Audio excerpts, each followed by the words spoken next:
Alright, welcome to League of Legends patch 14.3, the game where everything changes, nothing is sacred, and anything you like will eventually be gone. My name is Chris, and join with me as always is my friend Jason. Hey, Chrissy, good to be with you as always. And yeah, we're going to be discussing 14.3, the little bit less burst patch. Yep, every patch has a name apparently. Okay, got kind of a shorter one here ish. That's what you Nothing think. really, nothing really jumped out at me too much. Oh, one But thing definitely jumped out at me. We'll talk about that, and we'll talk about that soon, because his maybe, name begins with an A. maybe I just don't remember. All right. Okay, unless you want to talk about any of this system crapola, you want to go right to the champions. um, yeah, I mean, I wasn't real happy with, the fact that they continue to be a little bit blind over how to actually fix the behavioral systems, but I've made that rant in the past. Let's skip to the champions. All right, looks like you're still out of luck if you have not Windows 10. All right, first Windows on 7 to forever, man. Aurelion Sol, and we got a pretty big buff here, but this was also immediately pulled back in a hotfix Thank God. the day after this patch went live, so yesterday. But I still overall think it's like a net buff. Basically, the biggest thing they changed here was now when you're queuing someone and you have it held down, you get 3 stacks instead of 1. Instead of making it 3, they pulled it back to 2. To compensate this, they took some of the stacking off of his E, which is his main stacking tool. But as long as he still gets stacks from the periodic damage, that's still going to be a really strong tool. So him just losing stacks off of these two types of things is actually inconsequential because he gets most of it from the Q and the Yeah. periodic champion damage. Yeah, they say per champion burst, and you think, okay, you need to hit a bunch, but that's every second you get a burst on Breath of Light. Crippling that, in addition to making it like 40% less expensive to use, meaning that you can just basically run and use it. In addition to, I think you're missing. I don't know if you were playing. No. I think you did go through the whole thing.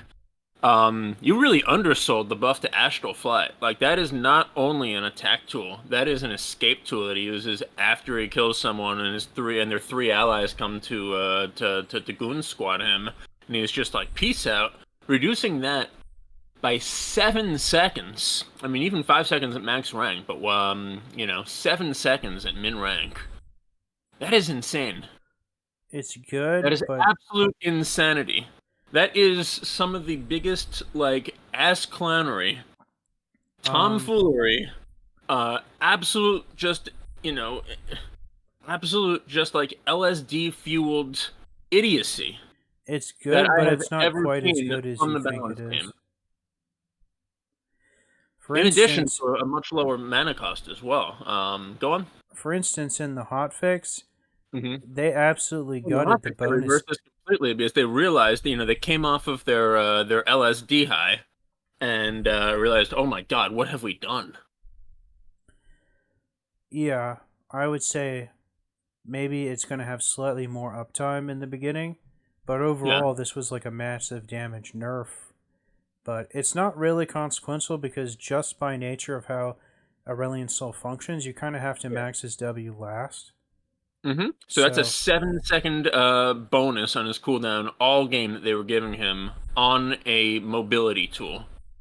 I don't think we have ever seen that in the likes of anything other than a complete rework in League of Legends. And I mean, whoever made this initial set of changes should be ashamed of themselves. Like, just this particular one on ASOL. Um, they were not thinking about how he plays the game. They were not thinking about anything that is important to League. And thank God that they came down off of this drug fueled high, because this is. I think Aurelion Sol had over a 55% win rate at all ranks. Before the hot fix yesterday. what This for is the 12 this is hours?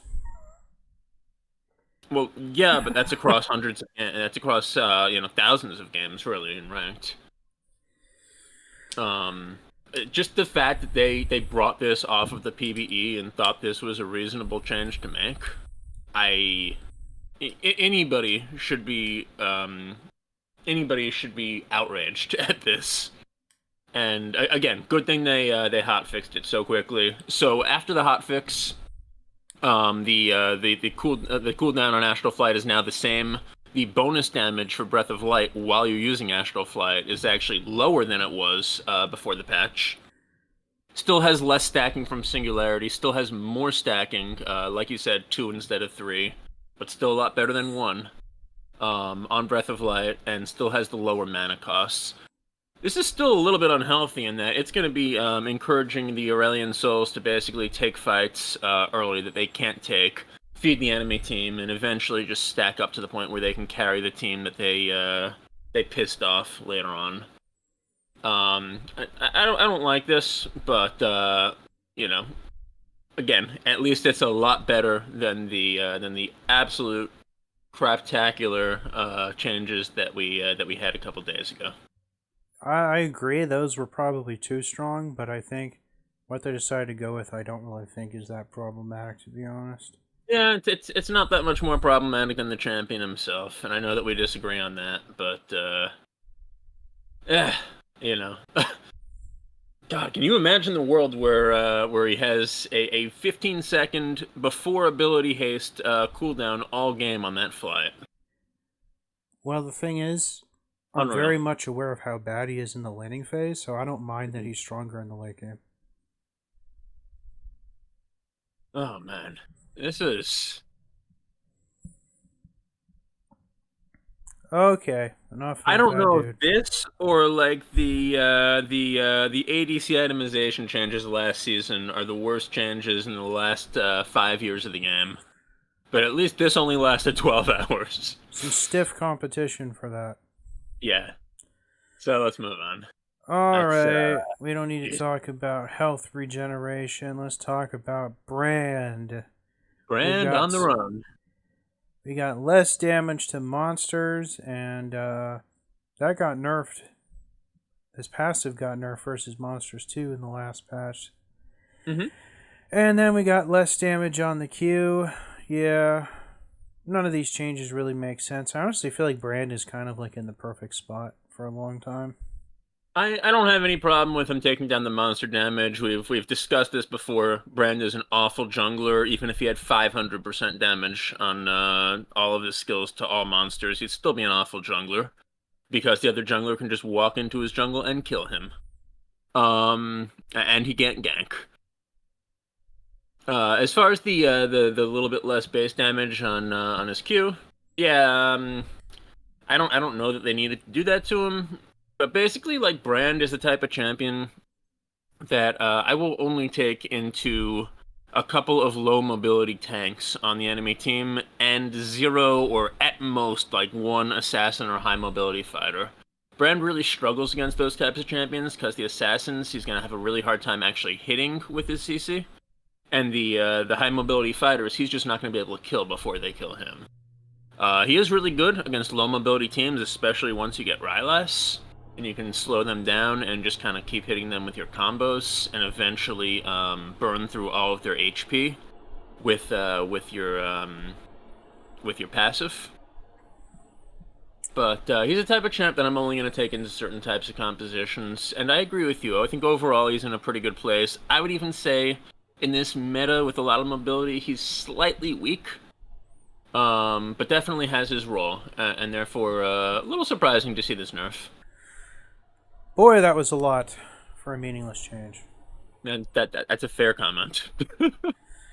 Okay, let's go down to Corki, who got a big buff on his W. But since you also have to kind of max this last, this isn't the most impactful thing either. Don't really look forward to seeing the AP ratio increase, because for a long while now people have actually been building this guy like a goofball with like AP items, which is really kind of a squandering of his passive, which makes him very unique in the game to be able to crit with magic damage. yeah, Yeah. disincentivize. So, I was thinking at first, like, wow, they're buffing Quirky, like, he's already such a good Malignance user. We'll see later that Malignance did get nerfed. Um, as well as, apparently, I didn't realize this myself, but apparently the interaction between Eclipse and Malignance, where Malignance would count as a spell effect rather than a proc, and trigger Eclipse just with one spell hit from your ultimate plus Malignance. They got rid of that, so yeah, implicitly Quirky got nerfed from the items, and that's why they're giving him a little bit of a buff on his Valkyrie. I don't think that's good enough to compensate for that. Plus, they're making his package a little bit less flexible, where you only get to hold on to it for 45 seconds instead of a full minute. I mean, if people just started building him AD carry again, you'd find out he's still super strong. Oh yeah, no, I agree that he's strong, but I think that they meant to compensate him for the loss on Malignance, and I don't think this is enough to compensate him. I feel like this is gonna be with the items a nerf overall to Quirky. I don't know why he needs to be compensated because of a goofy interaction with a goofy AP build. Well, I mean, even if you're building him AD, like, he has AP ratios, Malignance was that good. He's the best Malignance user in the entire game. Uh huh. He can proc it every, like, 2 seconds. I guess that's true. I I don't mean, really I think know that that effect is particularly strong, to be honest. No, it's a pretty good I mean, effect. it does Like, minuscule damage, and if you don't have any follow up, the magic pen completely goes to waste. So, it does pretty good damage, and especially if you land the package on someone, they're never going to be able to move off of the Malignance. You can just fire on them 2-3 times in addition to all the burn damage they're already taking from the package effect. well, first off, the package scale is way better with AD. Mm-hmm. Yeah, but you can still fit that one item into your build. Uh, whatever. Okay, next up we've got Ezreal, who received some disappointing nerfs after he got a huge Oh, yeah. buff in the last patch. Overall, the Q is still a pretty nice buff, but the ultimate, for the first time, and this has got to be like 10 or 12 years, they nerfed the base damage on his ultimate, so now this thing is overall weaker, and then they actually just reverted it back to its old AD ratio, so net nerf for the past like few weeks on his ultimate, but probably overall still a net buff since his Q is way more impactful. Oh yeah, it's huge. This used to be his Mystic Shot used to have 100% AD ratio before last patch, right? No, it was 115, I think. 115. Okay, so still, if he hits just a single Mystic Shot, still kind of doing better than even if he hits a single Mystic Shot in addition to the True Shot Barrage, still kind of an overall damage increase compared to where he was back in 14.1. The buffs last patch were huge. They definitely weren't Aurelion Soul huge, but they were huge, and I mean, he's still a really good champion now. I mean, who's going to complain with a 130% AD ratio on a skill you can use every couple seconds? I certainly won't. Next. Okay. Oh, so this one's really interesting, yeah. What? Next up, we've got Alawi. We've got some more range on her tentacles, and that is a very generous buff for a part of her kit that's already kind of tends to clip you when you're outside the animation to begin with, especially on some very questionable skins, like her resistant skin is really bad with that. And then, though, we've got an overall nerf to the damage, though, from the scaling and the passive. It's not nerfing the amount the Q feeds into it, though. So, honestly, this is probably overall a buff, though. Just because of the range is going to make her ultimate even more annoying. Yeah, it's kind of impossible to compare for a champion like this, how much the utility, how much the range is worth versus how much the damage is worth. On the new map, Well, she didn't A lose lot that much damage and on the new gain map. It health. was really hard to hit with multiple tentacles at once at 800. So with 925, it's a little easier to do that. And yeah, I definitely agree. This is a buff. She was terrible before this change, and actually her win rate has been hovering close to 55% in the last few days since. So just empirical evidence agrees that yes, this is a buff. If they were going to do that, they probably should have increased the range on her Q too. Yeah. Well, Does basically Q the same is thing. her Q doesn't need to be cast from a wall though.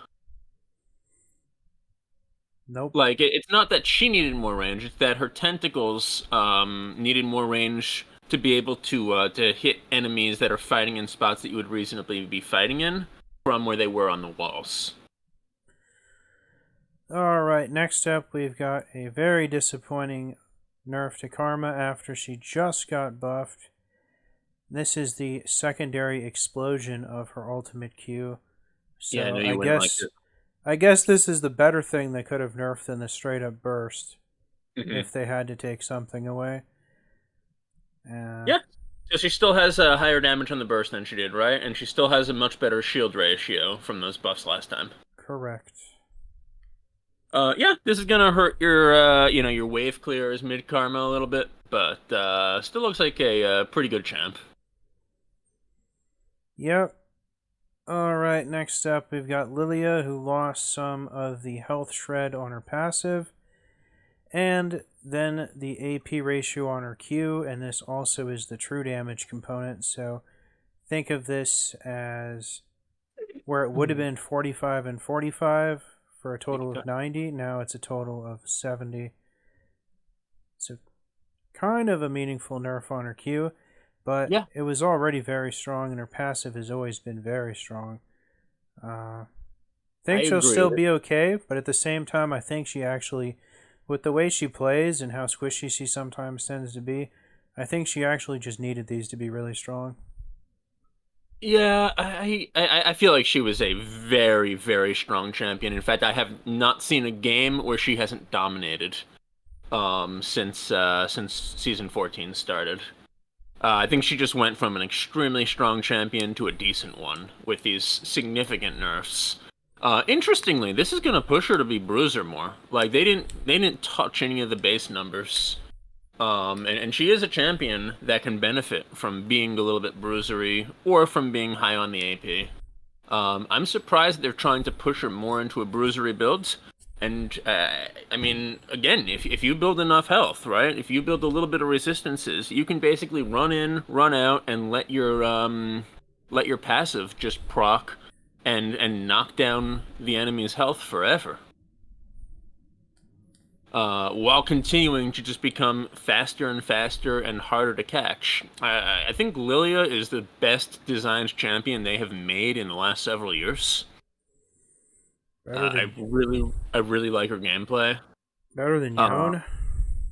Absolutely. She runs at you. She runs at you very fast, but it's in like a fair, more predictable kind of manner. And it's up to the other person to try and lock her down for long enough early on in the combo to kill her before she can get like lots and lots of damage over time. And Lilia's not the champ that can just spike you immediately from 2400 range like Yone can. I know that Yone takes skill to do it, but sometimes that interaction can be really unfair. Everything about Lilia seems really fair. And I like those kind of extended, those just extended interesting traits where it's up to the other player to lock her down, and it's up to her to try and like get those exact ranges where she can hit you with the outside of the blooming bows, and of course not get locked down as she's running into what might be multiple champs. Absolutely love that champ and her role in the game. And, I think this is honestly a fair nerf to her, because I think she's been extremely good for the last two patches. Yeah. Just, I think she'll continue to be really good if you build her bruisery. Get some of those items that proc every several seconds, or that build up resistances like Jack Show. Get some of the AP items that have a lot of health on them. There are still a few of those, and yeah, I think she will be just fine. Yep. I actually play her top sometimes. Yeah, that's perfectly reasonable. I think that she does well against some of those tanky top laners. Obviously now a little bit worse since there's some really good magic resist items up there. But yeah, I think it's completely reasonable to play her top. I guess we don't see her mid too much because it's a little bit too easy to escape from her if she gets like a good start to the fight. But yeah, top and jungle both very good roles for our deer. Alright, next up we've got Maokai. Bit of a nerf to his passive, which is kind of his only reason for being. And then we got a good buff on his Q, and it's kind of important that this stays on a low cooldown. And then it got reduced slightly, but only at like level 1, basically. And they made it cheaper, which will definitely help his kind of trading potential early on, because he's very Q-centric if someone were to actually play this champion in this day and age. And then just a bunch of other crapola. Not very interesting to be What I honest. see from this, and I actually like these changes a lot, because what I see from this is they're trying to reduce the power of support Maokai, and they're trying to bring top Maokai back. I have not seen top Maokai this season, by the way. I've seen him support a few times, I think twice, and he did fine there. Well, if you want to make top Maokai a thing, you can't nerf his passive because his ability to stay in lane. Well, this is a is kind of very useful. slight. This is a very slight nerf to his passive, and it's a bigger nerf to support Maokai, who's not going to build as much health. They're giving him a little bit more of a health ratio. They should have, I think, increased it to maybe like 4 to 13.5, 14% instead of just 12.8. But look at all these other changes. These are good. Like Bramble Smash is something that he needs to be up close to use effectively. And so this is a really good trade tool, but not a good like lane annoyance poke tool. So they're allowing him to trade better as a top laner. He doesn't trade using Bramble Smash pretty much ever as a support, because once he does that, it's too easy to just poke him down or kill him. Sapling Toss is worse, again, directed at support Maokai. And the fact that most of these changes mean that he wants to scale with level more. For example, the Nature's Grasp cooldown is a big one. Remember that the top lane Maokai is going to have a much easier time reaching those higher levels quicker than the support Maokai will. So I think these are all really smart changes to try and bring him back to top lane. I agree with you that it might not be enough, but I think that these are actually all really smart. This is like the exact opposite of the Tom Clannery that we got with Aesol. These are smart and they're restrained. I used to play him top all the time, but I wouldn't dare play him top now. Top has devolved into such a wretched lane over the past few years. Basically, the only thing you ever play against are like fighters that all in you like every 3 seconds. I feel like you'd almost never see like a dedicated tank up there now. And for someone who plays a lot of Shen, it is kind of disheartening because Shen is actually good against most of the dedicated tanks. So it is kind of a bummer. And so someone like Maokai, who's kind of like a low damage tank, it's like a death sentence running him up there, basically. I'm proud of you, though. We got through almost 20 minutes without you mentioning Shen. Okay. Next up, we've got Nidalee. And got a buff to her heal here. Obviously, this makes the max AP ratio much higher also.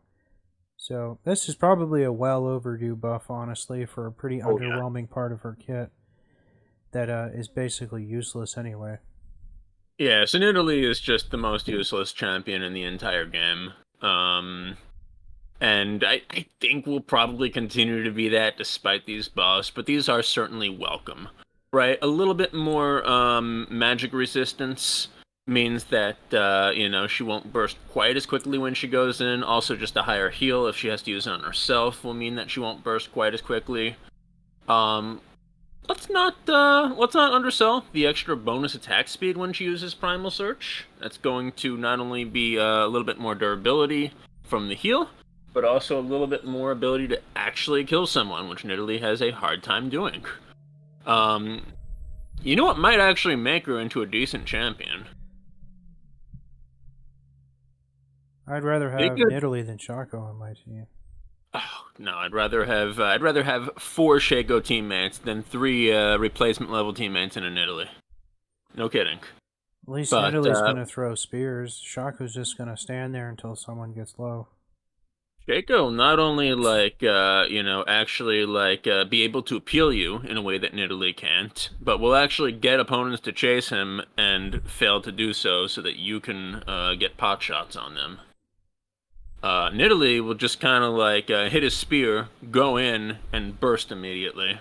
Anyway, what I think Nidalee would definitely be helped a lot by is if you get a champion or maybe even epic monster takedown with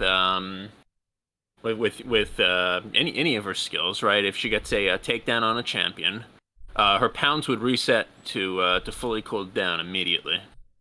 And that so she could, she could get out without bursting after she gets a kill.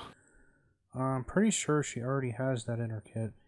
If something is hunted by her passive, I think it completely or almost completely refunds the cooldown on her pound. It resets it to a minimum, but I think that's still a few seconds.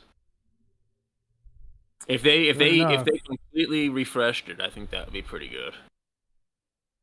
And if they completely refreshed it on a champion takedown, obviously if you take down a jungle monster or something, that shouldn't give you a free escape. But it's not a takedown; it's just using a Q or pounce on someone who's hunted by her passive. Yeah, I'm fine with all that. I think they should also reset it completely if you get a takedown.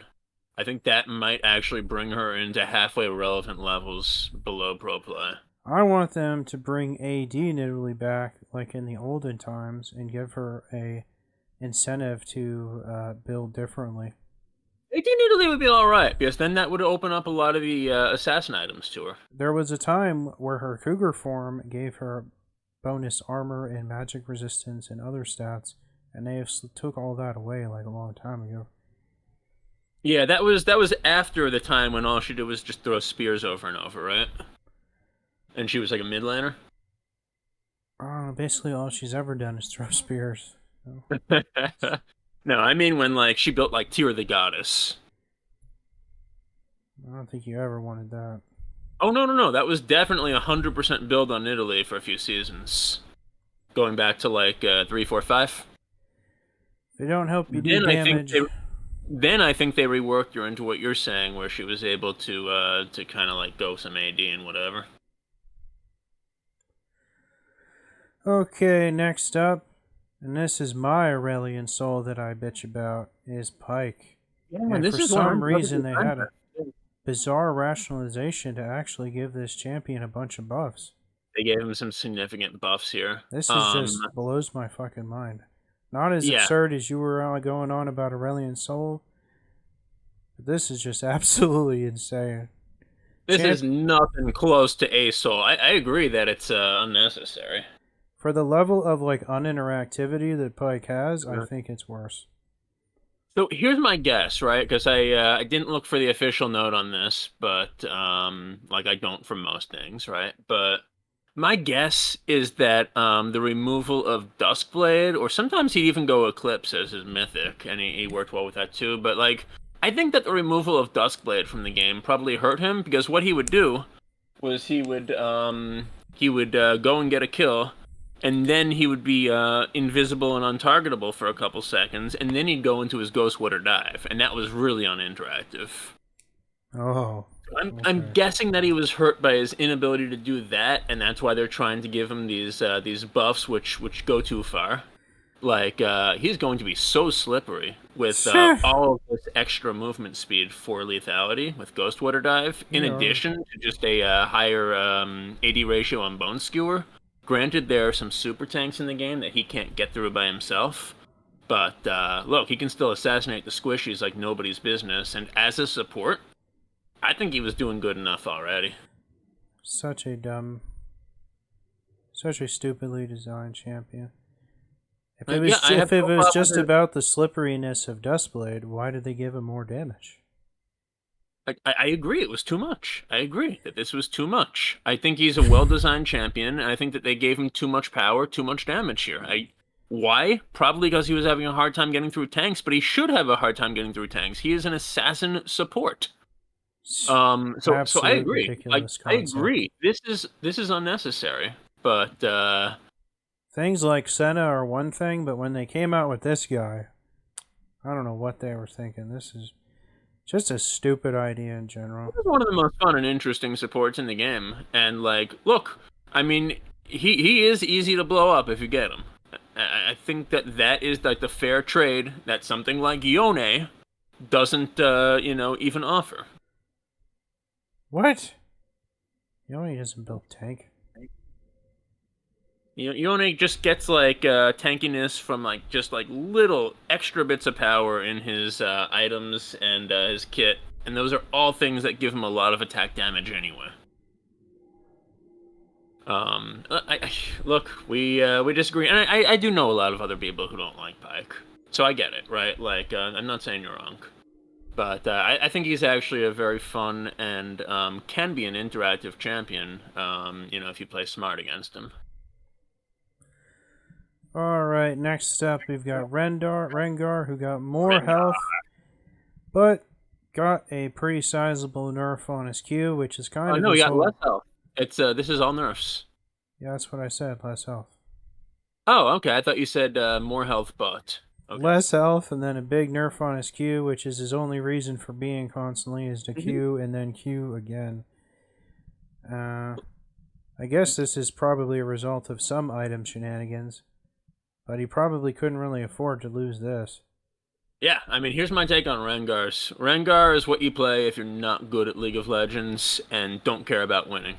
Like, Rengar is made for, like, ADD, adrenaline-fueled, like, monster drink chugging. Oh, that's definitely Yasuo.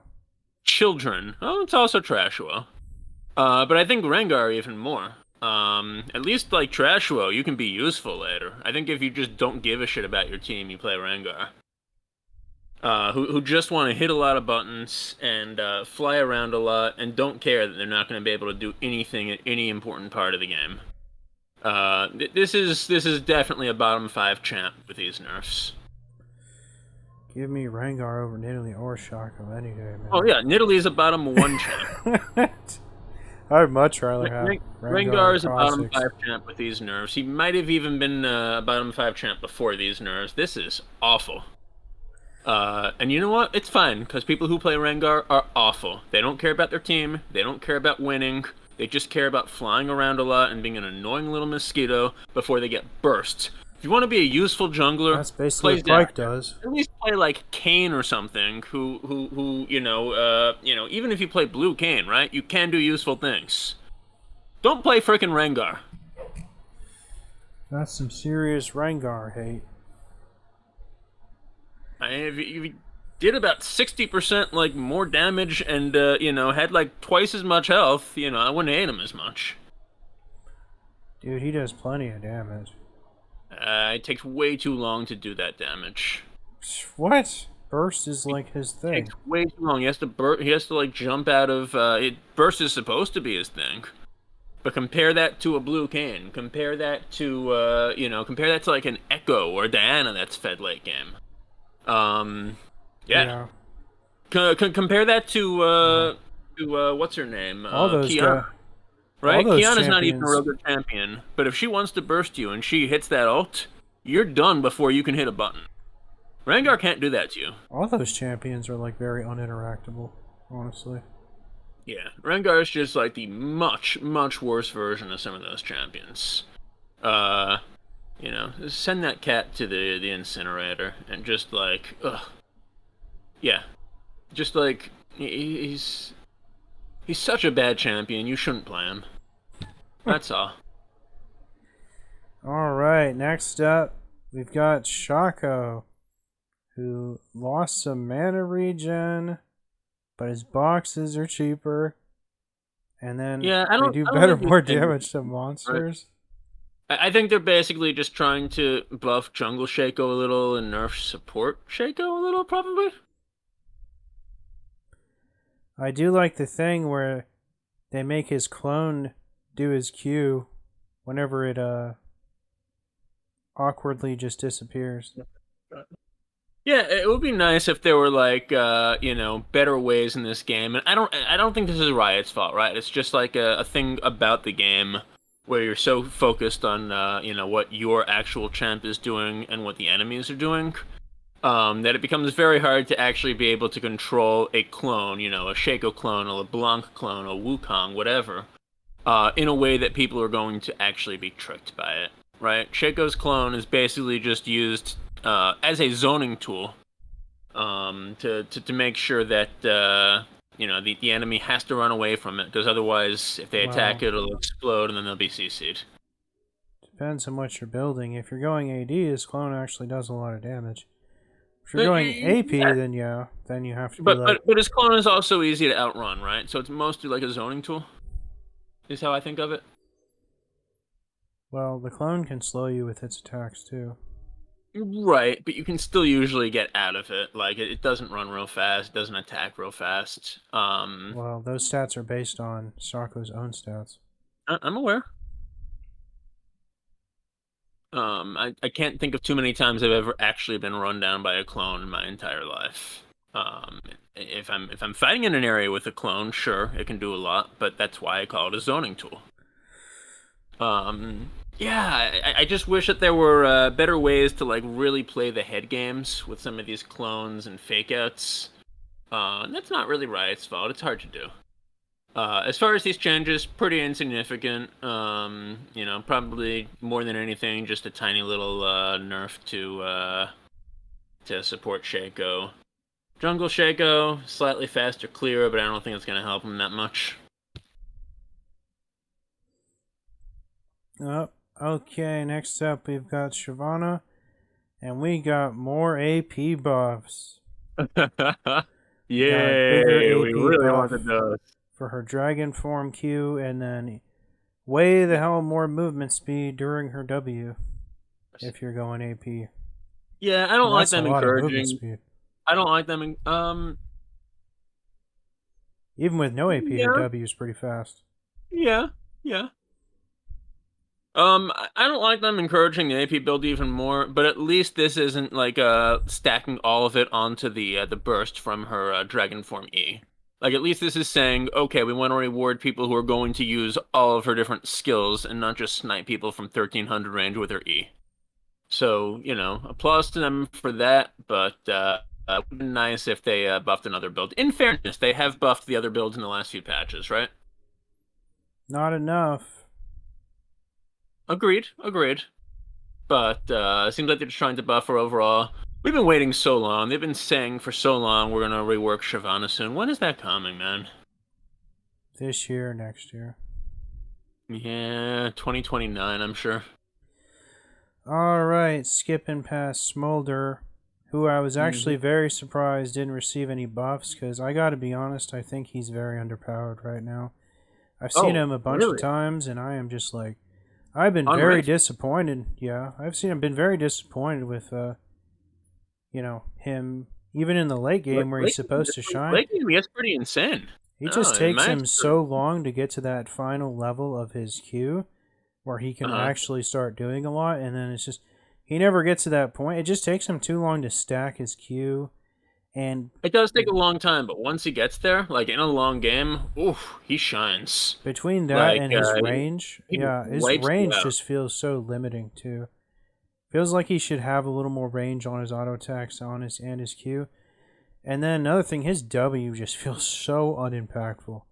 It just doesn't do any damage. It doesn't slow for that much, and the ignite damage is You must have laughable been too. playing with really bad smolders, because like I've seen some get over 400 stacks, and that W will half health you from its entire range late game once you get there. Well, It will half if health you have you before 400 the fight even stacks, it's going to starts. do more. Yeah, Yeah, well, I've seen a few smolders. Like I've seen like a reasonable like almost half of the smolders that I've seen get to 400 stacks. So you must have just been playing with really bad smolders. I don't know. I don't think he's in a good spot on release. That's my opinion. Okay, I think he's actually pretty balanced right now, if maybe a little bit powerful. And his early game is absolutely His dreadful. early game is shit. Yeah. All right, next up we've got Talia, who got a buff on her Q, which is nice because hits a lot of times. Mm-hmm. And then a buff on her E or W. Yeah, I want to say W. No, Unraveled Earth is the E. Yeah. W. Yeah. So Unraveled Earth is the one that puts out all the stones. And yeah, the fact that that's going to be 14 seconds all game, and your W until you level that up is, I think that's called Seismic Shove, is also going to be on a 14-second cooldown all game until level 14 at least. Means that you're going to be able to use the E every time your W is ready. That's nice.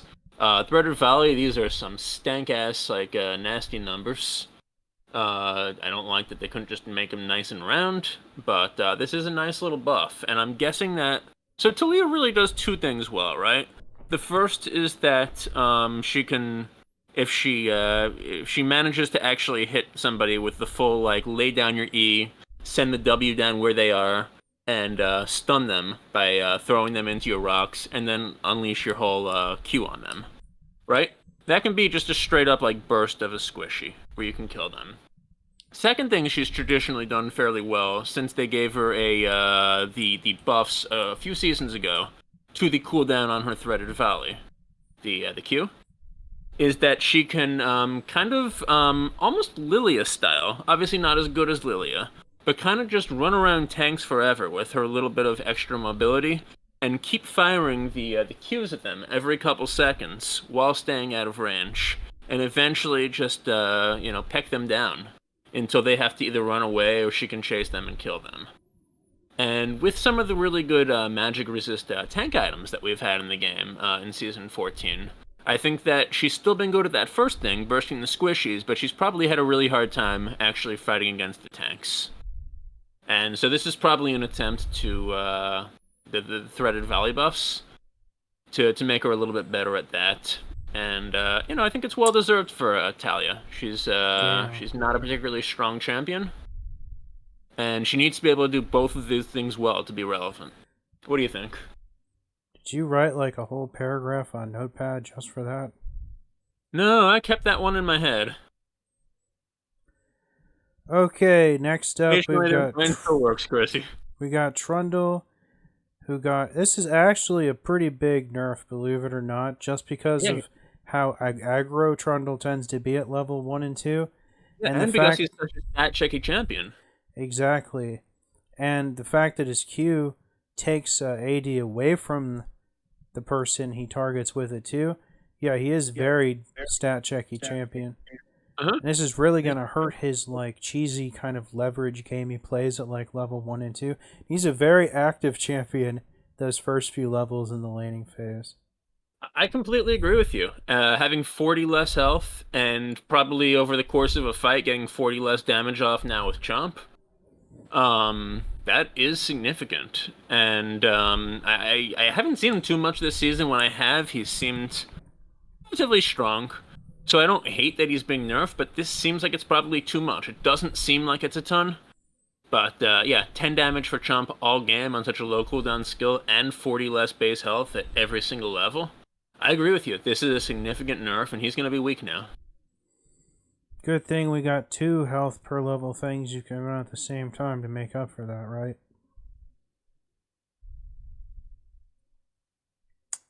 I don't know. Okay. Let's go all the way down to Wukong. And we got basically an early. This is kind of a Trundle level change, too, where his early trading shenanigans, where he just reaches across the minion line and Qs you with this thing, Uh as he's a melee champion that gets so much extra auto attack range to the point where huh. it gets pretty silly early on. Yeah, I'm okay with this in the sense that crushing blow is something you were leveling immediately anyway. Obviously, it's your first max skill. So just the idea of having his trade pattern being a little bit more consistent between like level 1 and level 9, I think is just kind of a good quality of life thing for the game, right? It was very weird when he didn't have the range in the first few levels, and then all of a sudden he had it a few levels later, and you're like, wait a minute, he wasn't able to take that trade a moment ago. So I'm fine with this. I'm fine with this. I think Wukong is also a champ that's probably struggled a little bit taking down some of the tanks in this season. Not that you have too many tanks top lane. Again, you get a lot of fighters, but I'll be that's honest, I probably haven't why they seen did a him better top job. in a long time. Yeah, that's true. I usually see him in the jungle, and even then, it's pretty uncommon. All right. If we're done with Wukong, I did want to get to one bug fix that I think actually is pretty impactful. Go back to Udyr. Like, seems like he'd be a good Malignance user. So in the last couple patches, it literally just didn't work, is what I'm understanding here. And so Malignance is something that you could be able to trigger every few seconds on his Wingborne Storm now. And since Wingborne Storm is something where you're wanting to trap somebody within your AoE for his ultimate anyway, that's exactly what Malignance is doing, right? It's punishing them for staying in your AoE. I think this Uh, is probably going to be really good on him. except it doesn't really have anything he wants to build, and if it's Stat-wise, not as much, yeah. functioning Although, properly, it would only trigger once. Otherwise, it'd be way stupider on a lot more champions. well, I think it triggers once every time you actually toggle it on. What do you mean toggle it on? Every time you use the R, like it's not like every second that it does damage is going to keep triggering, but every time you press that R button to go into the that form, it will proc the Malignance. There's no cooldown on it per se. Yeah, I guess. Be a pretty Apparently out there's a there item to 3 second. build on him, to be honest. Apparently there's a 3 second cooldown, but he's not going to be going to Phoenix form every 3 seconds anyway. Yeah, this is really good. I agree with you. Like he doesn't need that mana necessarily. The ability powers kind of take it or leave it for him. But I still think that it might be a good item just based on the amount of damage it's going to do, and the fact that that in order to use your R, you're going to want to make sure that that enemy is kind of locked down or slow anyway. Yeah, I think it's going to be very feasible. All right, yeah, just wanted to get that in. Now let's talk about frickin' Yorick. Alright, Yorick. This has actually been one of the most annoying champions, I think, the last 2 years, in my Oh opinion. yeah, oh yeah. So, we've got Him and his some nerfs here, duels. and then we've got some buffs or just tweaks here. First off, we'll start with his passive, where the ghouls, I guess, just don't travel as far away from him, and then they get super speedies coming back to him if he goes too far away.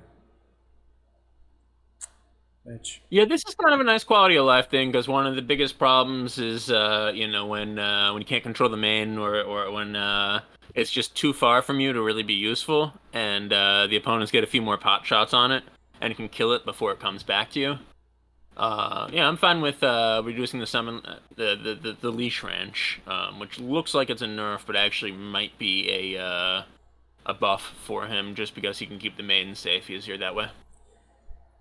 then we got a big change to how the sustain function works on his Q. This is definitely going to be nice because it means he'll always be able to heal himself with this instead of having to be half dead. Or Yeah. he'll heal more, except I'm not really sure if this is actually a buff or a nerf. I did some math. It feels to me like it's usually a buff, and a significant one at that. If you imagine even that he has 3,000 health and maybe has 1,500, 2,000 missing, that's 160 extra healing at max rank. Yeah. Versus the like 80 that he was getting in the first place. Yeah, it's halved against minions, but against champions, it's a huge buff. And even against minions, I think most of the time it's probably a buff.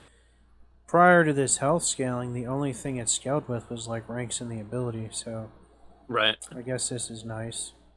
Mm-hmm.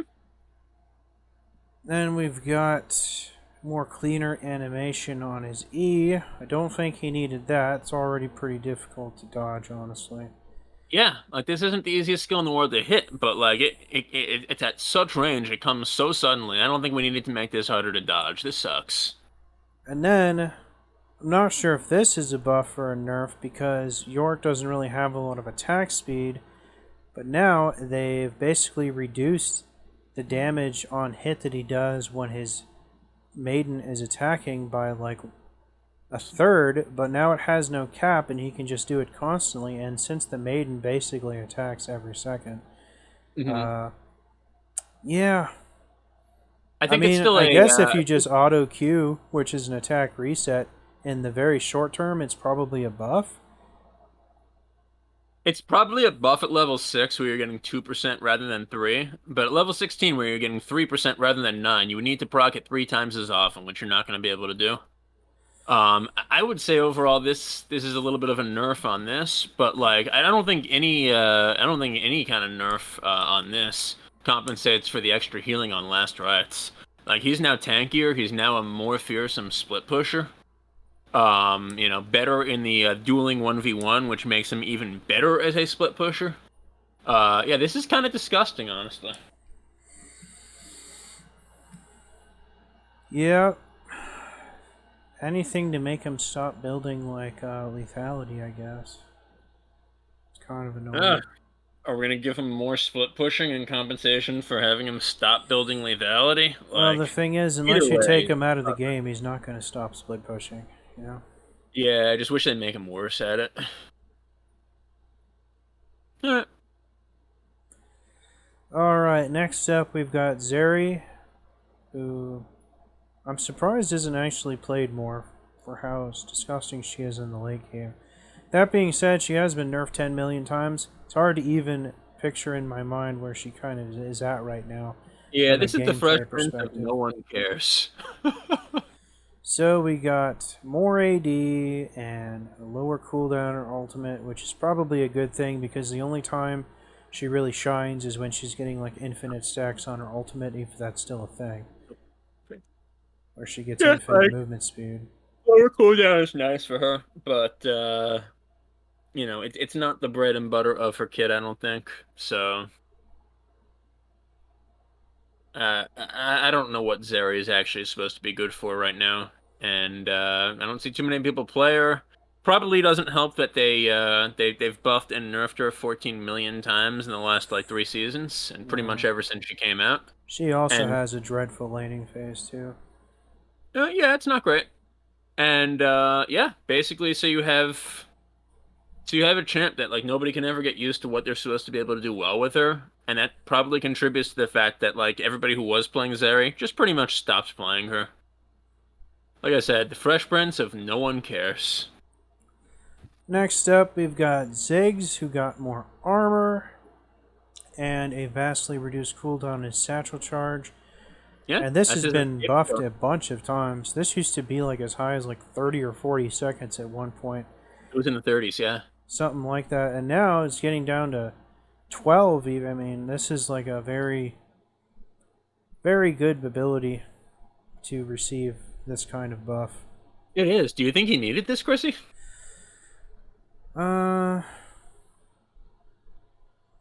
No. I think he's No. one of the more balanced champions in the game, to be honest. Mm-hmm. Yeah, this seemed unnecessary to me as well. I don't understand what he was struggling with. That being said, I don't think it like makes him too strong or anything. No. I mean, even though Like, even though it's technically his like escape tool, it's Yeah. not really consistent enough to, you know, Even at 20 be upset seconds, about it. even at 12 seconds, right? He has a hard time using it twice during a fight. So it's more like the 20 seconds is nice if you used it to, to peel yourself a little bit during like a trade or even just as poke, and then you happen to get ganked like in that 16 to 18 second window. By the time it's back up, um, you know, at 20 seconds he might live, at 24 seconds he might die. This is not a huge buff by any means. I was just surprised to see it in the first place.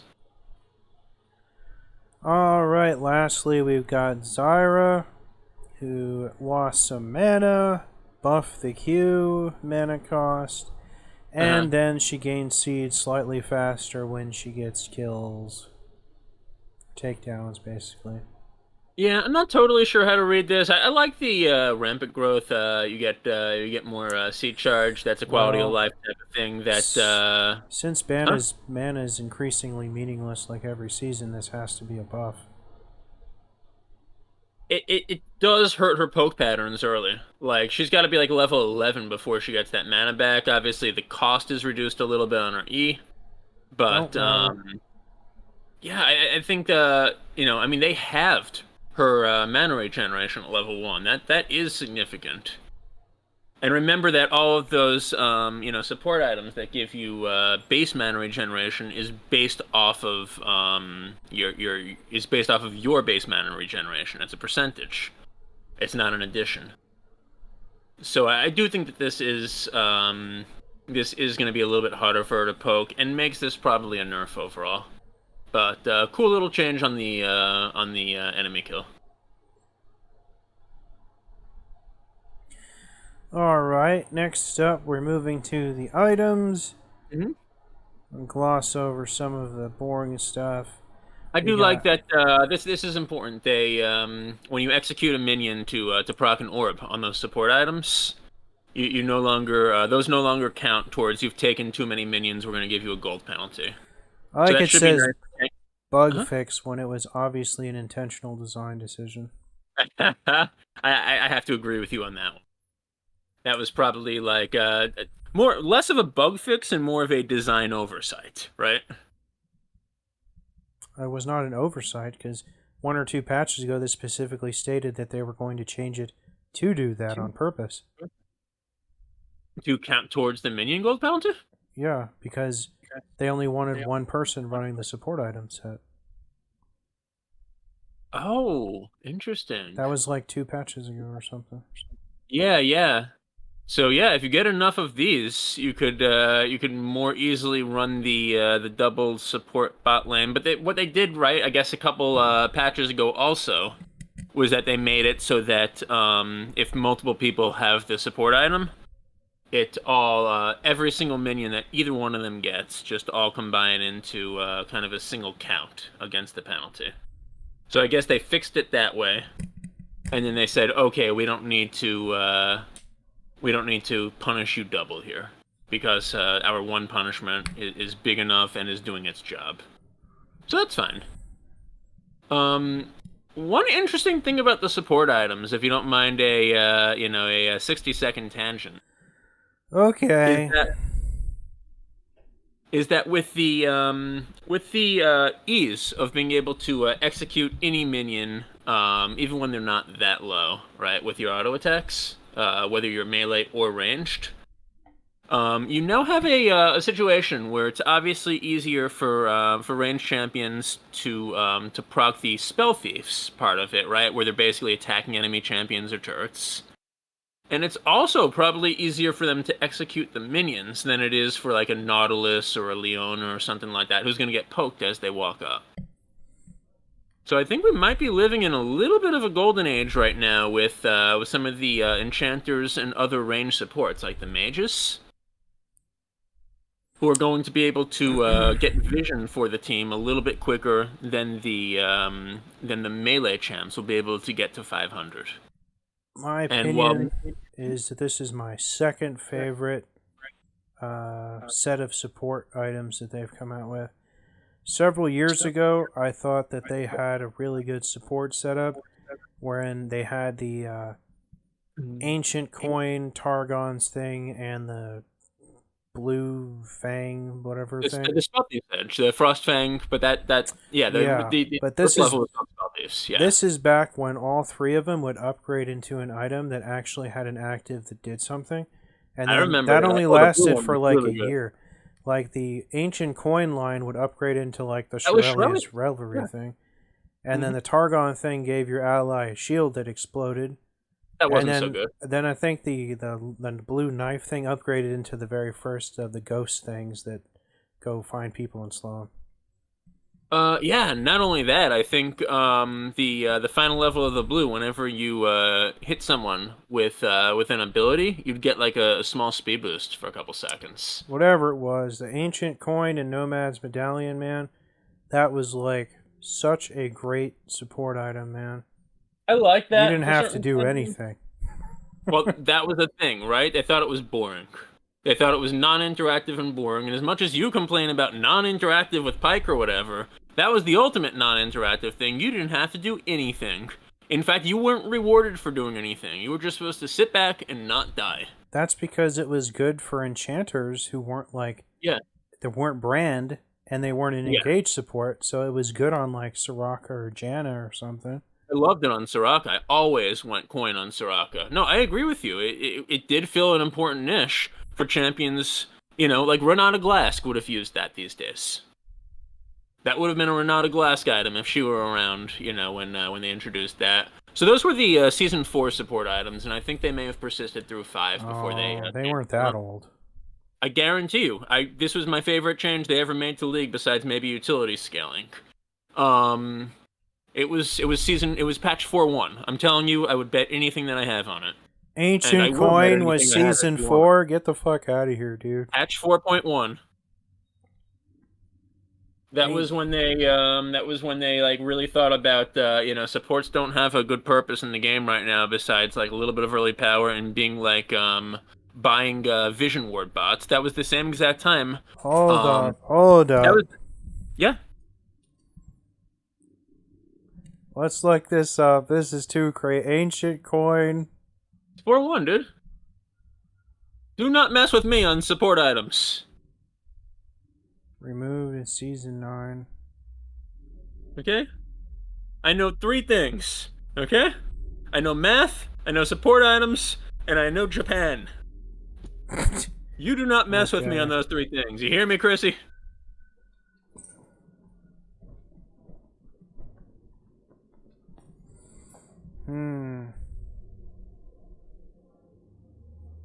Must have been a point where it was only in one state that I remember it being good in. Where it must have been like an afterthought at one point. When it came out okay, technically they're saying 3.14. That was the season 4 preseason. But I'm old. Yeah, what? I'm old, I guess. Oh yeah, we're both old freaking fogies at this point. But yeah, when the support items came out, I mean they were really cool. They were great for supports compared to how it was in season 3. But they were pretty weak. Like those coins were only giving, like when you picked them up, they were only giving like 10 or 15 golds, and to get them to like a balanced point, they eventually made it like 25. They had to buff all of the support items in order to make it feel like balanced, or at least get to the point where they wanted it with balance. But yeah, it was a lot better than nothing, and I do remember that item. It was cool. They basically took it out because it was too uninteractive. Next up, we've got Athene's Unholy Grail. We've got less damage, but we've got twice as much healing, which is probably what it should have been anyway, so this is definitely probably more suited to its purpose. This is nice, and it would have been nice, since it's so close now anyway, if they just basically made the heal and the damage the same number. Either go with 40 or 45, just so it's easier to understand what it's doing, right? Like you heal your ally for this much, and it does that much magic damage. But yeah, this is a nice buff, absolutely a buff. Like you said, the heal is more important than the slight extra little bit of damage that you're gonna do. Still think that they need to credit whatever ally you heal or shield with the damage that's dealt for the purpose of kills, so that you don't accidentally steal a kill from a teammate while you're trying to heal or shield them. If they did that, this would be a pretty nice item, because it was a little bit weak, and doubling the healing, basically, I think is going to make it less weak. I think this is a reasonable item now. Okay, next up we've got Eclipse, and we've got a sizable Nerf for the melee people, a bit less health shred. More than a bit, I guess. I don't think it's a huge deal, to be honest. Yeah, this is a powerful item. I see this on fighters. I see this on ADCs. I see this on assassins, obviously. When that many champions are consistently building this item, it's just too strong, and I'm happy they took some damage off of it, at least for the melees. I tells you, I wish they'd put lifesteal back on that item. Well, then they've got to get rid of something else. Like that shield is basically just as good as lifesteal. Uh, it's okay. I mean, it's not that big. It's And the not small. scaling on it isn't very good either. Just randomly getting like a 250 shield every 6 seconds. Just for doing what you were going to be doing anyway, like dealing damage to an enemy champion. That's pretty big, man. Alright. We got Essence Reaver, a little more expensive, and more AD. No. Total cost is unchanged. Oh, you're right. More AD then. Yep. They what happened here, and you'll see this a few times, is they reduced the price of the Sheen. So more AD is nice. Yeah, there's a few champions that really like Essence Reaver and are gonna build it pretty much no matter how strong or weak it is. So yeah, I think some of those champions actually needed this, and 5 extra AD is nice. Then we got Ginsu's, which also got some extra AD and some extra AP for whatever that's worth. Uh-huh. Let me ask you this, ever since I haven't seen many champions, I can't think of anyone who I've seen build Guinsoo's after they took out the critical hit to on hit conversion. Have you seen this on champions? I think the only people that build it are the people that have been building it for like 10 years. Yeah, the ones who built it, even while it was really niche and it wasn't like every single champion was building it. So you're talking obviously like Master Yi. Would like a Kog'Maw build this? Sure, works on his W. I just haven't seen a Kog'Maw this season at all.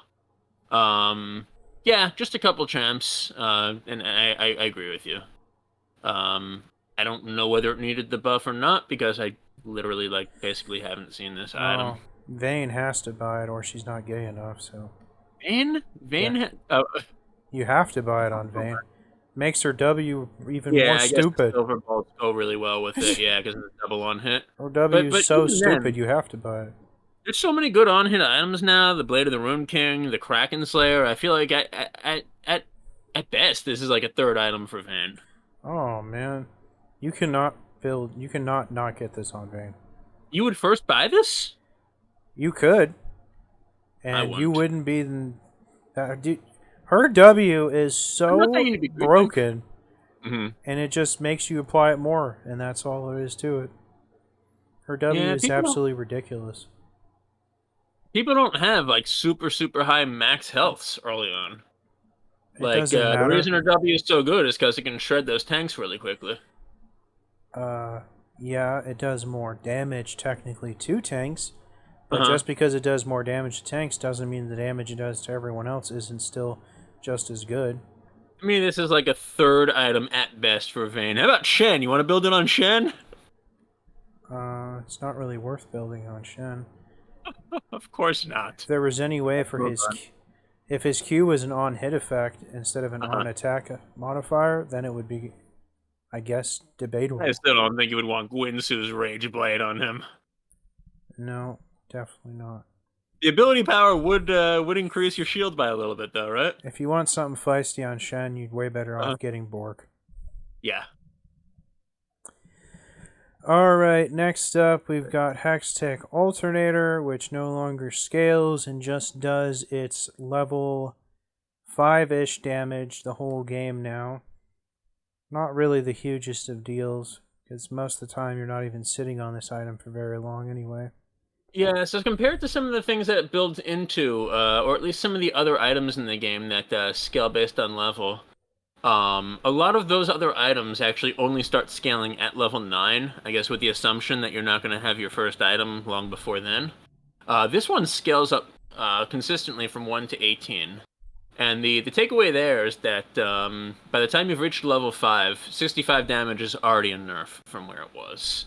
So this is just a straight nerf. I agree with you. It's not too bad of a nerf, right? By the time that you're building like this into your second item later, you don't care that much about 30 extra damage. But yeah, I would say consider building your other components first. Because this, while 50 ability power is nice, you're dealing a lot less damage while you're sitting on this now. And then next up, Mhm. one of the items this item builds into, we got Hextech Rocket Belt. And I guess they really wanted to emphasize the movement effect because this thing didn't deal a lot of damage, and now it extra doesn't deal a lot of damage. Yeah, and even the movement isn't that good, right? Like some champions, like Annie and whatever, can definitely use it well. But for the amount of time that it takes you to actually like prepare for it and then use that dash, you're not getting that much distance out of it. Yeah, I gotta be honest, since they like downgraded everything back down to legendary, I don't think I've seen someone build this item yet. Not with all the other AP stuff that got added. Personally, didn't even like it when it was a mythic. Well, when it was a mythic, it has still had the magic pen synergy, which gave it some more value. Now that That's there's no very fair. longer a That's very synergy fair. on it, Uh-huh. it doesn't really have a place, honestly, for the most part. Yeah, to reduce it even further, I think this is just kind of a bad item now. Unless you really need that little bit of an extra dash, look elsewhere. Should probably just Um, increase the dash by like 20% or something. yeah. And then we've got Hullbreaker, and if I can just rant for 5 seconds, like, we still have not added on hit as a keyword to the shop. We still don't, like, allow, like, you to type, like, fist instead of gauntlet. But what they're concerned about is we're going to add Yar with 3 R's as a search keyword for Hullbreaker. You want to make the item shop useful? Like allow people to sort by how much ability haste or how much health something has, instead of just saying, "Give me all the items that give you 100 health in the same page as the ones that have 800." Allow people to sort by how much of a stat something gives you, instead of trying to take time to add pirate, Yar, and Ahoy as search keywords for Hullbreaker. I guess Which we is know this stupid. item's sticking around. Yeah, I guess so, man. As far as the shop Um, goes, the only annoying thing that really bothers me uh, is how every single game it'll automatically not show you some items based on the champion you're playing. I wish it just defaulted to the all items. all items list. I would like that too. Like the ones that they pick for ones to show you and not show you are sometimes very badly selected. So I agree with you. All would be a nicer default there. As far as the minion buff not falling off, is this significant? I couldn't really figure this one out. Well, the whole point is for it to only be good when you're like in the present, so the fact that it proceeds after you leave is definitely a kind of ZZ Rot's left lingering annoyance shenanigans, Mhm. right? Yeah, but that's just for your minions, and that's just for a few seconds, right? Until they've been, I think, until an ally champion has been around for 3 seconds, and then it goes from 100 to 0, or... Well, it doesn't say how long it doesn't fall off for. Yeah, I assumed the fall off meant like it was basically like decaying over that 3 seconds, but I honestly have no idea. Like this is poorly worded by the wiki, and I actually looked at the official patch notes, and it wasn't much clearer. Alright, next up, we've got the Uh, new MR item. Hinek Rookern. And I haven't seen this that many times, but it does seem to be pretty fun when someone with a lot of health does get their hands on this item. I don't really want to say it's too strong because there's only like a few cases where I've seen this abused really well. Uh-huh. And I honestly feel like it has a good place in the game. I honestly don't think it's too strong because I don't know. It's really only good in the really late game. If anything, I would have said that this is a little bit weaker than a lot of the other options that you'd have for health and magic resist. Not that it was weak, but that the other options were better. Yeah, I And actually haven't built this one yet. I've built it a couple times, and I've seen it here and there. And honestly, unless you're basically like a burst mage that's gonna have to wait like 15 or 20 seconds to use their combo again. Like this wasn't what was stopping you from being able to burst someone or to be able to fight someone as a mage. It was more like the MR Sunfire item. So I don't know. Like I was actually surprised to see this nerfed. It was a fine item. I think it's a little bit weak now. Yep. All right, next up we've got Kraken Slayer. Yeah. And this is an interesting change because now it no longer scales with anything. And to compensate for that, they've brought up the base damage considerably. And to make up for that. But without any scaling, yeah, I can tell you what, this is definitely a heartbreaker for Jin, who can make this item very, very silly. And now this is going to be a lot less desirable on Jin. I think it was idiotic for Jin to be building this in the first place. He just doesn't fire nearly often enough. Yeah, but if you can, when you make this do 1,000 damage, it's suddenly not so stupid. This is one of those items that only start scaling from level 9 onwards. So the fact that you're getting like a lot more scaling, this isn't something like at level 9 when you look at like 140 to 310 based on level, you might think like mid game that's going to be like 230 damage. No, it'll be more like 170 because you'll just have started scaling with it. However, I actually think this is a slight buff overall for most Kraken Slayer users. This is now going to be like a good first item for champions, like a very good first item for champions like Tristana, where it was already a decent first item that you could build. For Kai'Sa, the ability to do without any items, even if you were a little bit behind, 140 damage on hit at levels 6 or 7, let's say if you're ahead and you got that quick Kraken Slayer. Or even if you're behind, at level 9, 10, 11, you're doing like, 175 damage, is pretty big. Not only that, if you actually have gotten like well behind in the game, and you're kind of short on items, you don't have a lot of AD built up, you can still just buy this and be really relevant against tanks. Just have this and some type of attack speed steroid. Let's say you're level 14 because you fell way behind in its late game. Every 2 auto attacks, in addition to all the damage you're already doing, you're just getting an extra 242 damage. Just with every 2 hits when you're attacking a few times per second. This is pretty wild. When it was doing 65% AD ratio on every 2 hits, it was also pretty wild, right? So I don't think this is a lot different from where it really was in 14.2. But No, better if you're behind, better as a first item for sure. And you make a good probably point. As a snowball-centric item to get really quickly, this would be definitely a huge momentum purchase if you pick it up really early with this change. Oh, absolutely. Like if you do get ahead, the fact that you're dealing 140 damage before level 9 instead of 35 plus maybe, I don't know, 60, 70 for your AD, this is big. Yeah, And this feels so, like a really abusive thing if you picked it up on Lucian really quick. I feel like Kraken Slayer is just an abusive item in general. I hated the... it doesn't have true damage anymore, so I'm okay with it now. And it's not even a mythic, right?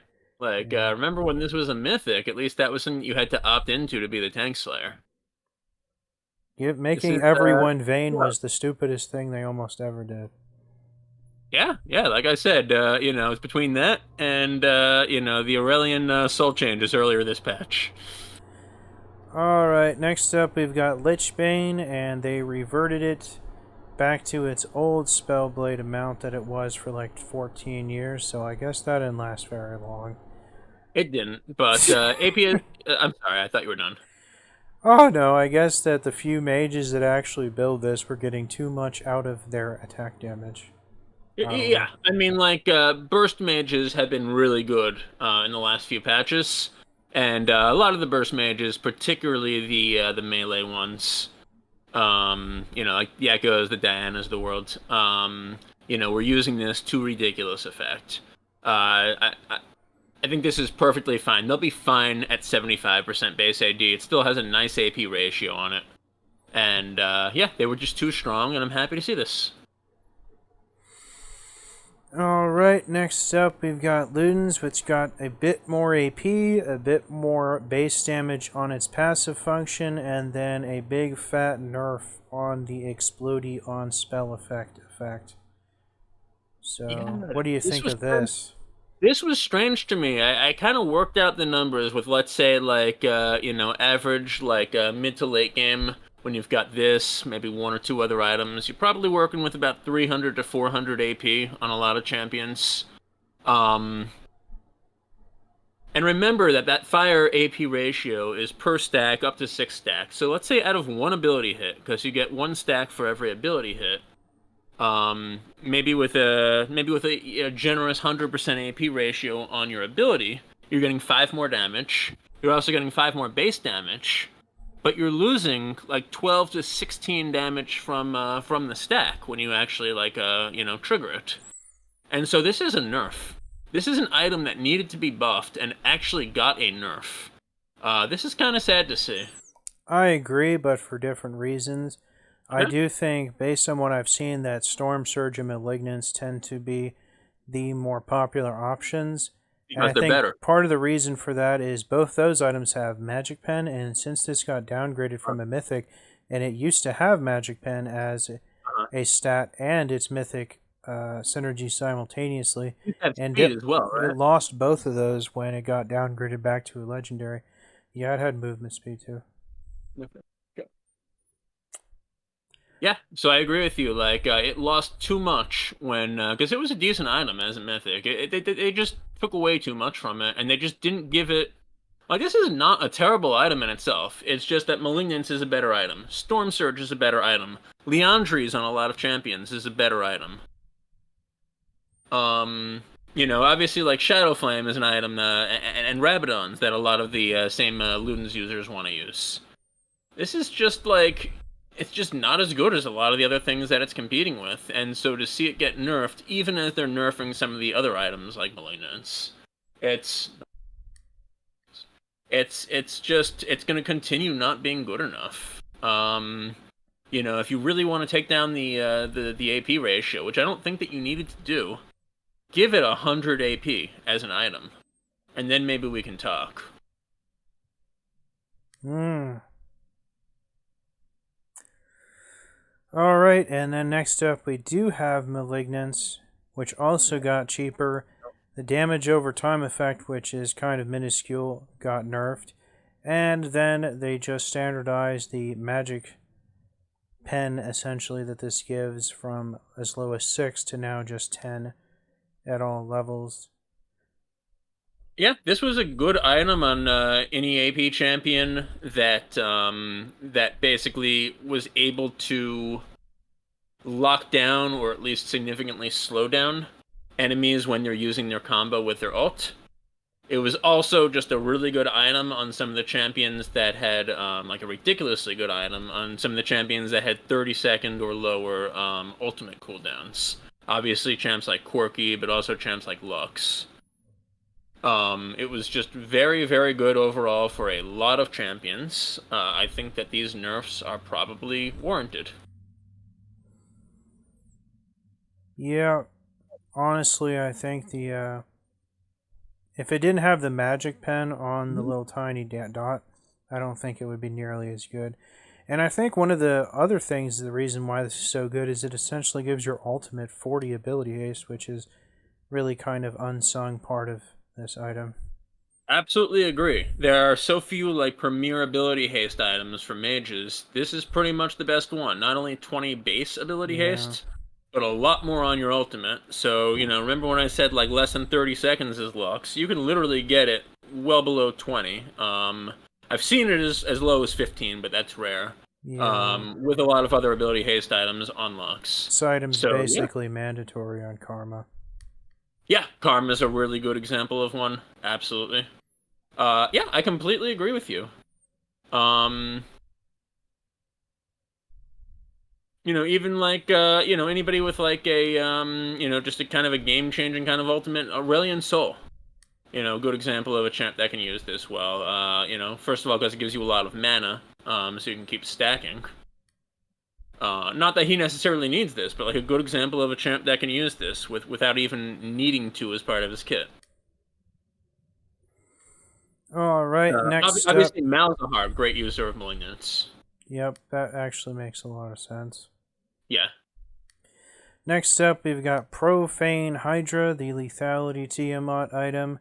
We've got more cleave damage, but less on the enhanced execution active proponent of this, where it just strikes everything in a circle around you. This was probably too strong, in my opinion, and this is probably still pretty good.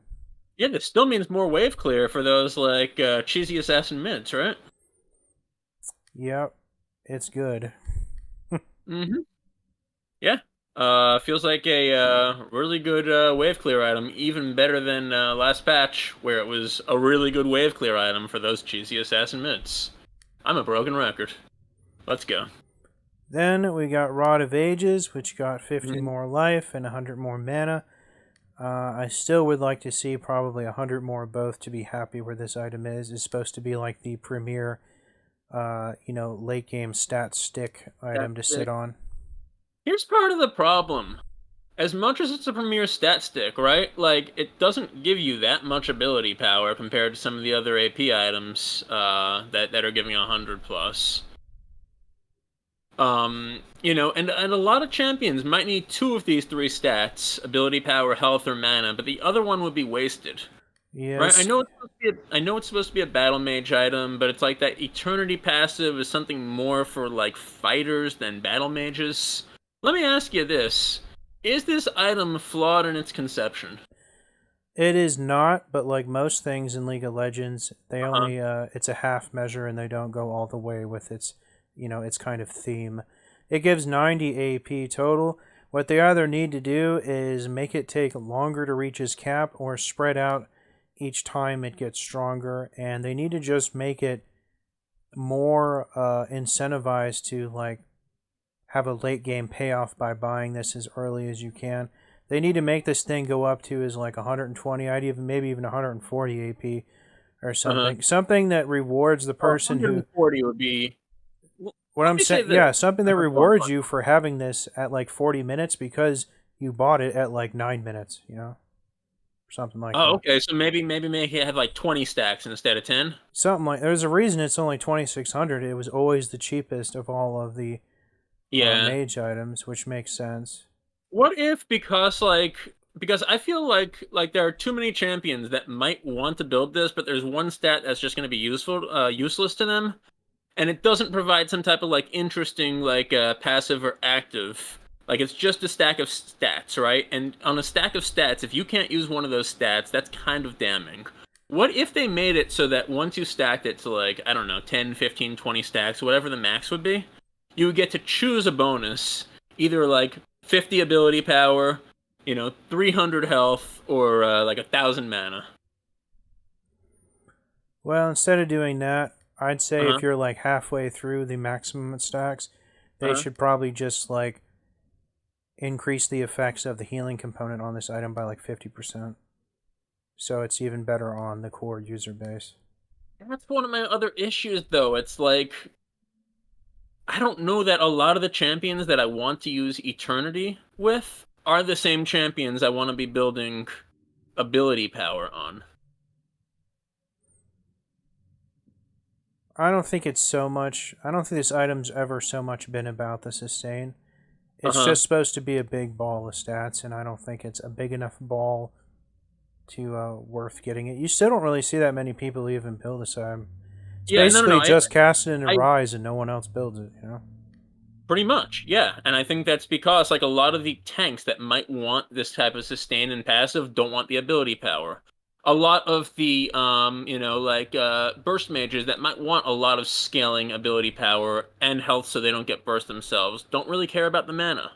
A lot of the champions that might be building this alongside things like Storm Surge or Luden's Companion don't want the health. So I guess that's my theory here, and that's why I think that maybe like if it's not a flawed item, being like a big growing stat stick, it's a flawed set of stats. So I agree with everything you said, right? Like it has very few core users. They didn't go all in enough on the stacking. I agree with everything you said, I'll tell you what and else they could do if they wanted to try to put it over the top. and Because that's why, if there was a um, time where like more people were taking this, if yeah, they really want to do it, they could just give this thing like 10 ability haste and then just have the yeah. ability haste go up by like 5 every 5 minutes too. And then eventually it Well, ends no, up they're with not going to like, give you 60 ability haste, but no, I know not what you mean. 60, maybe Yeah, like 30 or 40. yeah. That would be interesting in a way, right? Like I Then a don't lot know more that people would ability. want it. Yeah. Well, certainly if you just gave it ability haste without taking anything away, it just becomes a better item. But yeah, I think that if you could really like choose which one of the three stats you wanted a lot more of for your stacks, and then you get less of the other ones that you didn't need, that might open it up to more core users who can say, okay, I don't care that I'm wasting 250 mana when when I'm getting 800 health out of this thing. Yeah, if they were going to do what you say, I think they Uh-huh. should leave it exactly the way it is. But then you choose between, say, ability haste, magic pen, and let's say movement speed or omnivamp. Oh, you're And saying instead of one of the stats, you get to choose like a bonus ability that the item doesn't normally give. That would be cool no, too. you just choose a Sure. fourth stat, and then that scales with the other stuff. Oh, so when you buy the item, you choose it, or maybe there's like three versions that you immediately buy and then upgrade to for free, or whatever. However they wanted to do it in the No, shop. like as soon as you buy it, you just Yeah, choose one of the yeah, four stats, and then that's the one right, that slowly grows the rest of the game. right. I was just thinking like, how would you do the interface? And it would probably be you just get a free upgrade immediately. To say that's the stat that I want to stack. Yeah, because Um, trust me, if yeah, this thing started with like one magic pen and then ended up with like 20 at like 40 minutes, people would definitely be into that. that would be pretty cool, honestly. Yeah. And if you could Um, pair this with like Riftmaker, like it started with like 1% Omnivamp and then eventually had like 10 or 15, people would yeah. definitely be into that. Right, right. I think it would grow a lot of core users with being able to add a third useful stat for most champs. Because for most champs, this is going to have a maximum of two useful stats: health and mana, ability power and mana, or occasionally ability power and health. So yeah, those are all different kinds of cool ways that they could actually open this up to more of a core audience than Rise and Cassiopeia. Yeah, be honest, I just want to see them like just make it more powerful the longer. Make it just not even have a cap. If the game goes on for an hour, you look like the cool guy because you picked this up first. You know, I don't. With how short games are, I really Busted don't with think Ace it. Ball, man. Yeah, Busted. I really don't think it would be problematic with how short games are. This is the only item that Catalyst builds into, right? Hell, I don't know. They fucking change this shit every 5 minutes. Uh-huh. I really like the idea of Catalyst and the idea of being able to keep like regenerating your health and mana for champs that don't normally have that. But it's just like this is such a bad final item for some of those champs that need it. I'm surprised Catalyst, Tier, and Lost Chapter are all in the game simultaneously. Yeah, I guess that's fair. Alright, let's go to Static Shiv, and this also. I think the Sheen buff is significant enough to talk about. You know? Well, it's cheaper. What else you got?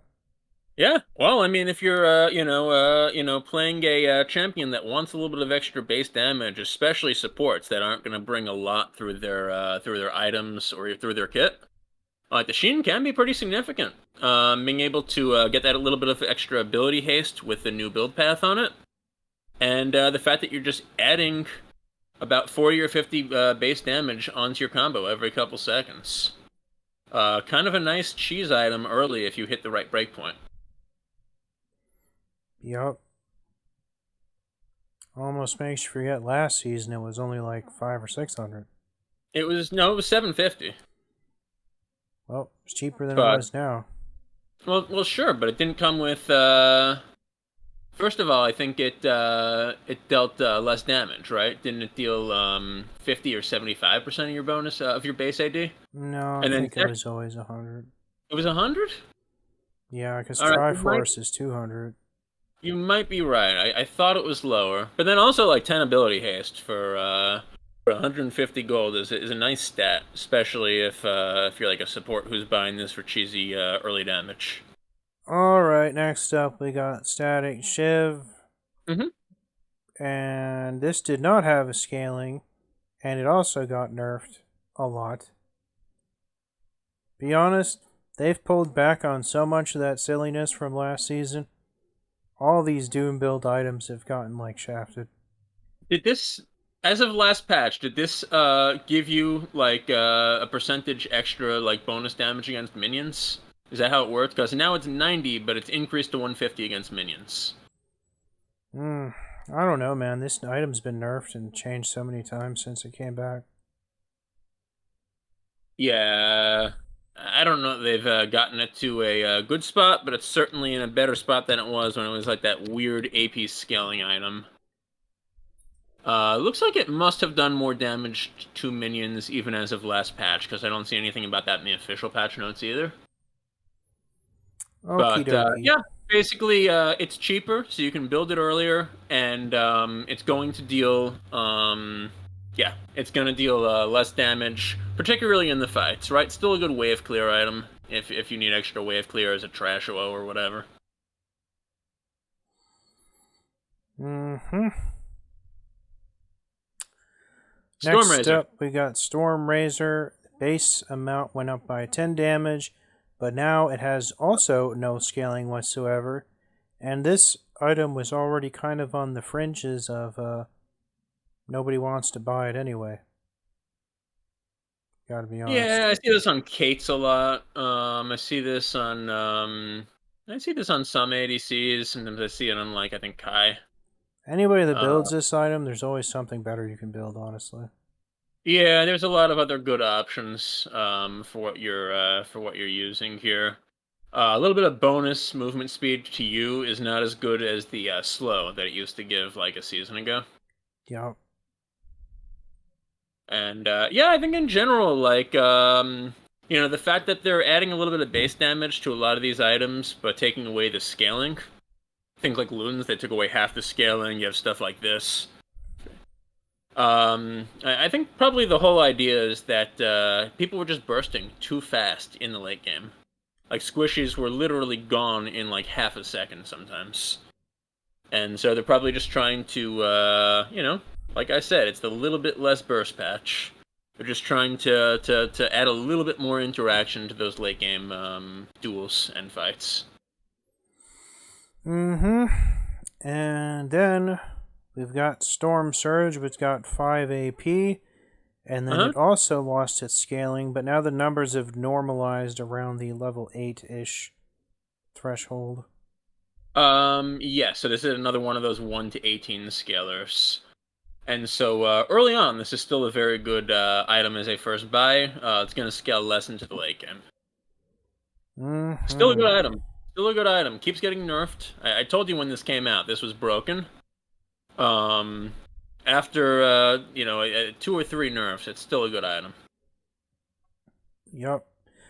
And then, probably the most interesting item change, Stridebreaker has now become another new Tiamat item, which is kind of funny. Now it has more health, less damage, but now that it builds from Tiamat, it's a wave clear item now, and it got its damage component back from the olden times, which is kind of interesting. And it still obviously keeps the Tiamat thing when you upgrade it to Stridebreaker. But yeah, basically this has been re-upgraded back to a mythic, other than the fact that it doesn't have its mythic synergy. Yeah, there's a lot of nice changes here, but I'd say the biggest thing is just using that shockwave, which if you were building this item, you wanted it anyway, right? You wanted to be able to slow the enemy and gain speed. Yep. Like, you're now getting a free 80% AD ratio, essentially, when you're hitting enemies. Also, just the Tiamat build path. I know you talked about this a little bit, but I think that's a really good build path compared to the pickaxe, where your wave clear is going to be a lot better in general. Before you hit the stride breaker, once you hit the stride breaker, you're still getting this cleave, which is great. This is a huge buff, despite the 5 less AD. Yeah, not to mention the active component cooldown even got buffed too from 20 to 15 seconds. Yeah, that's a big thing too, right? Like, All this for only not only 5 less AD is quite the bargain. yeah, and you can even use this as more wave clear if you're not in combat. Just use this like in the middle of auto attacking the wave and clear the wave even faster. And yeah, it costs 300 gold more. Yeah, it has 5 less AD in return for 50 health. But I can't think of anyone who was using this before that won't still want it. And I'd say there's probably gonna be a lot more champions that do want it, right? Like I think this is actually gonna go from a relatively weak item to a very strong item. You see the same thing? Mm, I'm not saying everyone's going to be using it, but I'm saying it's going to pick up a lot of new users, and the people who used it, the Garens, Dariuses, whatever of the world, are going to freaking love this. yeah, it's definitely going to be a love letter to the people that already like it, which wasn't a ton of people, because there's just so many other more damagey items you can take as a first buy. And make no mistake, the only time you buy this item is buying it first, basically. Okay, yeah, I can see that. I can see that argument, right? Like, It's a laning phase pressure item for the most part. utility. Well, I don't know that it was a laning phase pressure item before this, or at least it wasn't a good laning phase pressure item. Well, it gives him Now movement speed now. It never give him movement speed buff. Now I wonder if you can, sit on the Tiamat for a little while, build another first item, and then build the second. If you don't like really need that active, but it's going to be nice later. It's probably still a first item most of the time. I agree with you. One downside is now I assume It's a really good one though. you can't build Titanic with Stridebreaker anymore. Well, you can. It's just that you're, wasting a couple hundred gold, right? It's still doing all the things that it did. I mean, it's not gonna say you're not allowed to build this. No. It's just only gonna give you one cleave effect. No, man. It's not gonna let you build a second, It's not gonna let you build a second Tiamat item. Of course it will. No, it won't. Of course it will. It's gonna have that little lock icon over it if you try to build more than one of them. No, I don't think. I mean, does it do that right now for the Tiamat items? Of course, you can't build like Titanic and Ravenous at the same time. I thought that they just basically took one passive or the other. Like there was essentially no reason to build both of them at the same time. Oh no, you can't build them. Okay, it actually puts them off limits. Yeah. Okay. Because like you can build like 2 Sheen items. It's just you only get like essentially the better of the Sheen effects. Yep. Alright. Sundered Sky. This is an item that nobody really likes in the game. Like, lots of people build it, but everybody hates that it's in the game. What I think is they should just make this a Sheen item. I mean, so we can have Divine Sunderer back. So that's basically what this item is the closest to being is Divine Sunderer. Yeah. Yeah, this is basically like a Sheen item, except you don't need to use your ability and then auto attack in order. It's just a fixed cooldown. I agree with everybody else. I don't like this item in the game, and I don't know that I would consider this a nerf per se. 10 less AD, 150 more health. Obviously, they're trying to make this like a tanks only item, instead of allowing like the AD fighters, the Camille's of the world to be able to build it.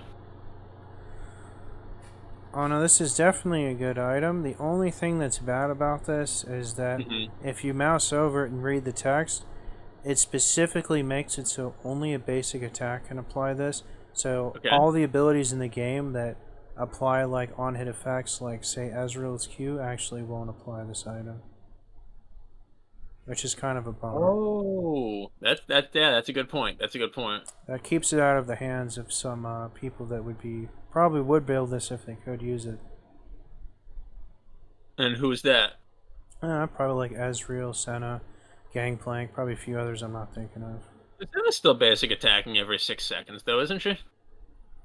But her Q is like basically basic attack and wouldn't be able to apply this. Also, probably like Zeri. Yeah. Yeah. Anyone who would use a Sheen effect, basically, that's... Good point. Good point. All right, now my least favorite item in the game besides Hullbreaker, the Collector, Yeah, 5 less minus AD. 5 AD. Yeah, this is a fucking toxic item. I hate this item.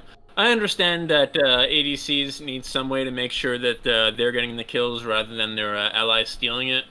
But man, this item feels so bad when you just barely survive something you're about to get away, and then nope, non-negotiable. Mm, it should bother me more, but it doesn't. All right. You already have to be so low for it to proc that... I don't know. Getting away with like very little health is one of the best feels in the entire game. Now this one is a disappointing change because Titanic Hydra got a monster nerf when they downgraded everything this season, because now it does not give you attack damage anymore, which is a very, very, very sad thing. Now all your health does is give you physical damage on hit instead of actually giving you attack damage, which would feed into all of your ratios and stuff, which made this item a lot worse on just about everyone. Big bummer. The Yeah, auto attack reset is really nice and all, and that makes it like giga cheesy on like Camille and a couple other people. yeah, But and it still not, has its full wave effect. yeah, but not being able to give you like 100 AD eventually was kind of a big bummer, especially with Heartsteel still in the game. Yeah, I mean, I'm not crying for it as much as you are, and I don't think it's a terrible nerf, especially considering that it's giving you 50 extra health now. Like that's not to be trifled with. That's like 150 gold worth of stats. Yeah, but there's a lot of champions where you could, Uh-huh. in the olden times, where you could build like a lot of tanky and you could trust of this being like your only damage item. And now Yeah, that none of Grundle's your probably not stuff, happy about this. yeah, now that none of your stuff feeds into any of your attack damage ratios because of how they change this item, it's kind of a big disappointment now. What can I say? But I agree.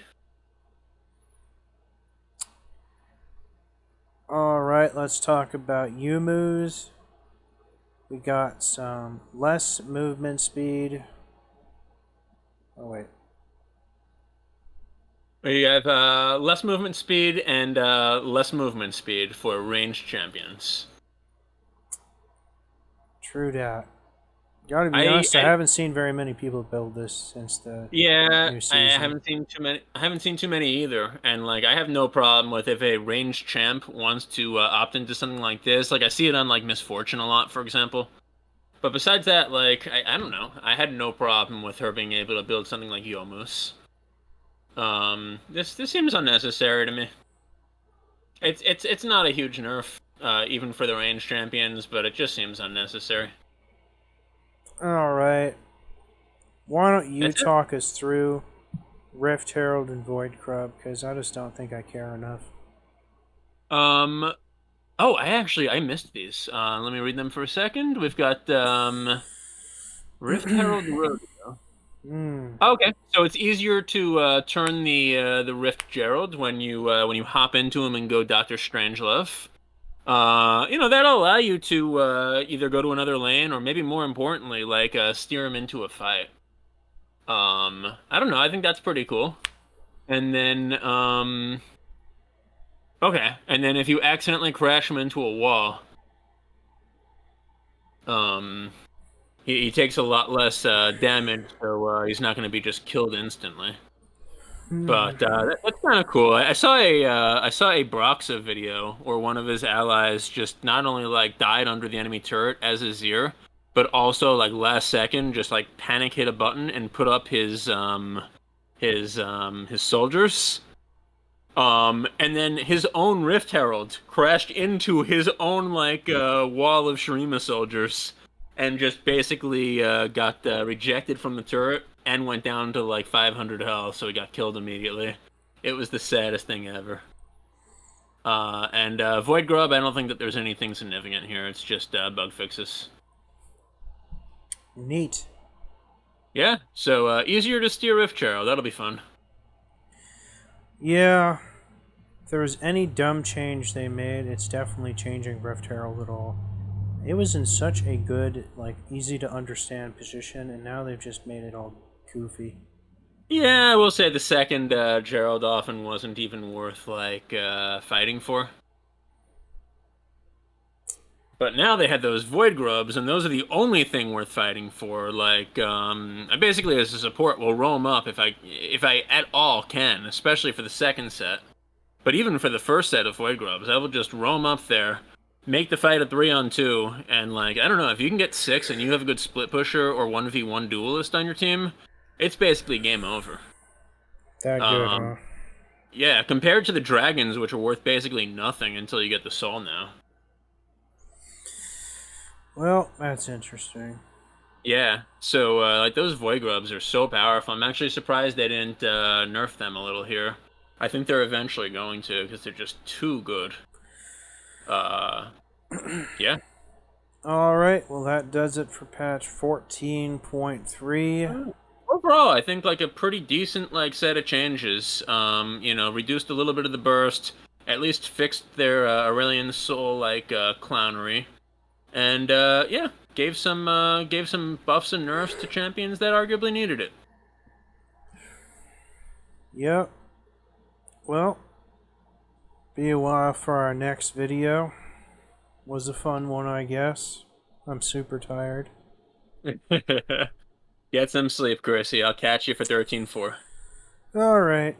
Good night, guys.